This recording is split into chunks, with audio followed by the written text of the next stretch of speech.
Moving on now to the war in Ukraine. President Biden visits Poland today to spend time with U.S. troops. More than 9,000 American troops are now stationed at the border. This comes just one day after world leaders met at a NATO summit in Brussels. CBS 2's Aundrea Cline-Thomas is here with the latest now. Aundrea. Now, President Biden was within 50 miles of the Ukrainian border, but could not see the crisis firsthand. While the onslaught continues, U.S. officials say the Russian operation is failing, forcing Vladimir Putin to change his strategy.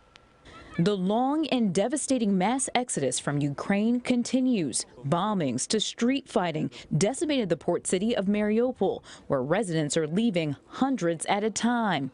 A theater turned bomb shelter was marked with the word children in Russian. Still, it was the target of an airstrike, killing at least 300, according to officials. Others are believed to be trapped. The destruction, residents say, is now a familiar sight. You can hear the emotion as a 65-year-old resident says, unfortunately, nothing remains of Mariupol, and they're bombing it with savage weapons. The last week, there have been explosions like I've never heard before. They hit residential areas with rockets. Friday, President Biden arrived in Poland, where most of the 3.7 million Ukrainian refugees have fled.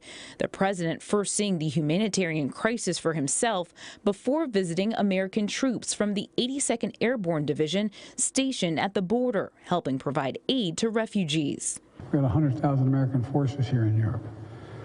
We haven't had that in a long, long time because we are the organizing principle for the rest of the world.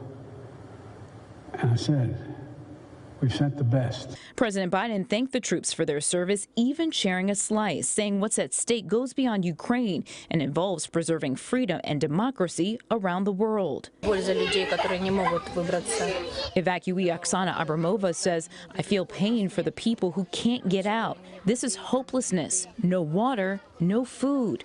Despite being outgunned, Ukrainian soldiers vow to fight. Ukrainian President Volodymyr Zelensky says his forces are close to reclaiming Irpin, just 14 miles from Kyiv, where hundreds of civilians were killed while trying to flee.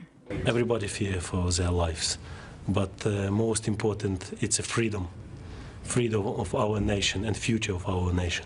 We never, ever go to the knee. Better we died and give up. President Biden expressed disappointment that he could not cross the border to Ukraine, but continues to pledge support in the fight and the humanitarian crisis that continues to unfold. And today, President Biden announced a new plan to help European allies lessen their dependence on Russian resources. And tomorrow, the president will be meeting with Ukrainian refugees in Poland. Dick? Okay, Aundrea, thank you very much.